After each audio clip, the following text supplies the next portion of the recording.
Hi again, welcome back. I have a really special antique junk journal to show you today. It's sort of a double whammy cover. We've got the antique book, which is purple. And I've mentioned this before, but purple is really hard to find in an antique book. And I don't know why that is. I've researched it and I can't find it a reason. So the cover was quite plain except for these little tiny pink stripes, but it matches this cover of a 1920s, also an antique book, and it's a soft cover. This is actually Effie Bryce, and this is a very popular book, sort of along the lines of Madame Bouvier. This up here is Hungarian, and this is the translation is a cheap library. So it was a very affordable book, which is why it was a soft cover. And that costs about, I think I looked it up, about 2 cents. And I love it. So I got this vintage necklace in an auction lot. And so I added that because the beads match this beautiful Victorian woman here. And just some extra ribbons there. And then this is a clip-on vintage earring. Isn't that cool? And it's just the perfect purple color with this giant jewel in it. I love it. So I'm going to take on a little journey, and then you can hop over to my Etsy shop if you think it's something you like and scoop it up. This is the original first page of that book.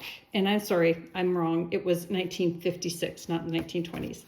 This book is 19 here. I'm looking at it 26. Sorry. 56 for that one. So that one is vintage. Sorry, when I make mistakes, I do correct them, usually, unless it costs me money. Here's the ledger page from 1889, which is kind of cool, a little brittle, so be careful with it, new owner, whoever you are. And then I made this pocket out of the cover of a little women's antique book. It was in really bad condition, so I couldn't use it as a journal.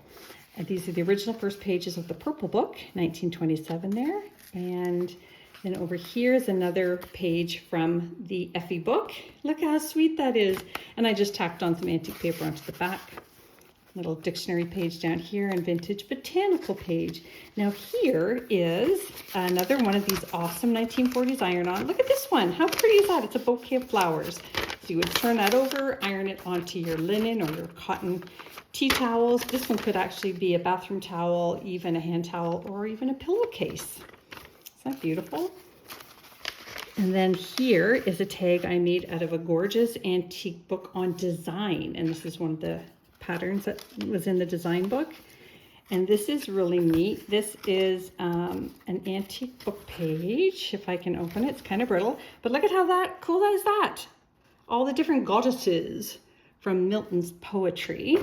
And then over here is an awesome Shakespeare play being held in medieval times. So I think that's really, really swell.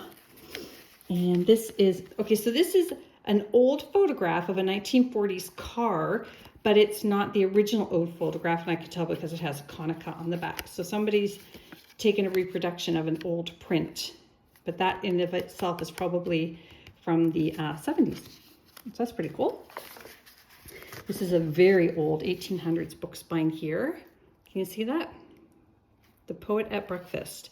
And that is leather. And then over here in this little children's pocket from the 20s is some really fun cards. We've got a 38 flinch card and an EduCard vintage and vintage Monopoly money. We have lots of fun with those. Handwritten thesis page. And this is a really cool envelope here, being sent to somebody in Michigan from somebody in California and from Los Angeles. 1947, just after the war. Look at this great stamp. Isn't it fantastic? Oh my God, I just love it so much. And I did not, oh yes I did. I did put something in here, but just a little thing. It's just a 1937 diary, 5-year diary page. And I wanted you to be able to leave room to put your own little treasures in there. So I got you started there. Just tuck that in there for now. And look at this little cute baby card from the 40s. Love, Mom and Daddy. And you can open that up. Oh, there's a note in this one. I didn't open it up. Oh, so I'll leave that to the new owner to read. Look how pretty that is. This is very precious. A little fun cluster I made here. And just a little waterfall journaling card here. You can look how old this paper is. That's how I tore it out of the book. It is awesome. The older the better, right? This is from an antique book. That is Old Faithful. And this is a vintage postcard of a very old painting. Isn't that cool? So those are really interesting pieces. This is a beautiful 1887 plate. And look at these beautiful, this couple on the train. And if you really look around here, there's some really cool things. There's an umbrella. There's a hat box here. She's got her old purse. They're reading the newspaper. It's just fabulous. Fabulous. I love it. Really hard cardstock too. And this is a hysterical recipe. Sorry, if somebody served that to me at a dinner party, I don't know what's on that pineapple. Is it cheese? Is it? I don't know, but I'm actually tempted to make it. Oh, and I have had this by my video camera for weeks now. You know, I'm always telling you to try the recipes, try them. Well, I tried this one last week, or a few weeks ago, and it is Mary Flanagan's meatloaf recipe. So thank you, Paige, for sending me this. It was in the recipe book you sent me, and I tried it, and it was really fun, and it was actually really good. And it has mayonnaise in it, in meatloaf. So anyways, I went with it. It was really cool, and I cannot wait to try another one. Not that one, but that is fun. I have so much fun with these. Okay, this one's from the 70s, and I don't think they should call any dress a tent shape. You can figure that out for yourselves, but it is a really cool piece. It's vintage. It's over 50 years old. We have a, speaking of the 70s, there's a receipt from the 70s with the original carbon paper on the back, another children's pocket down there. And this is a great early 1900s plate as well. That's just so fantastic. I love it. Vintage dictionary page and an antique paper flower. And this is gorgeous, this vintage Flowers of America book. Aragonous, and that's beautiful.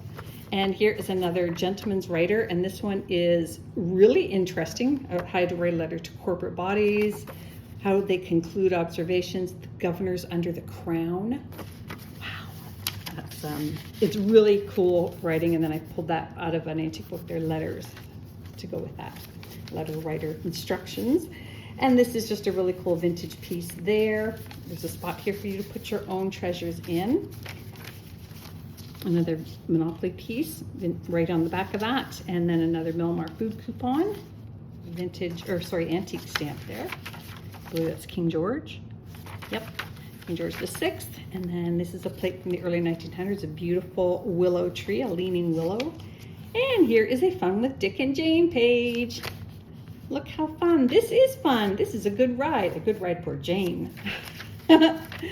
So well remembered, 100-year-old children's exercise book sheet. And look at that. You know me, if you follow me, I love my squirrels. So there's a great vintage dictionary page with a squirrel on it. Now this is very old, and it is from the 1800s. And so I have long since used the insides. So I just made it a little folder and put a bunch of antique and vintage paper in here. Another recipe book there, a little bit a recipe page. It's a little better than the mystery pineapple. 50s doily page, and this is another fun recipe page. And this is how to freeze food. Oops, there we go. Look at that. Isn't that beautiful? That's a little more appetizing, isn't it? Mystery pineapple. I can't stop thinking about the mystery pineapple now. This is the last, I believe, of my satin button cards from the 1920s. And then I put in here an antique collector's card here, and this one is from Red Rose Tea. So we used to get these in the tea boxes and collect them. I believe that is just the sweetest little bird, a veery. Veery. And this is 1927, Up on Pair of Stairs, or sorry, 1928, apologies. And I'm not getting my dates right today, am I? There's the original spine of the book. And here's another great plate. Here is a fellow making an early phone call, early days phone call with video. I guess that would be the first iPhone. 1850, 1940s, 1930 doily sheet, or 50s doily sheet. I am date challenged today. I should go to bed. And here is a great antique stamp set. And another little antique book cover that was destroyed, but I thought it was really cool texture, and I just liked how it looked all grungy like that, so I made it into a tag. Strawberries from 1912. And then this is great from the 1920s. Look at that, the old woman in her basket. Look at that, looking down. Look at the hat on the little one. Oh, I love it. It's fantastic. Fantastico. And then that is just from the 40s there, hand-typed research page, 1894. Vintage Birds of America page, early 1900s there, of a beautiful meadow and looks like a swamp. And then a vintage ledger page. I hope you love it as much as I love making it. Come back soon, hyperstamper.etsy.com, and don't forget to subscribe. Bye for now.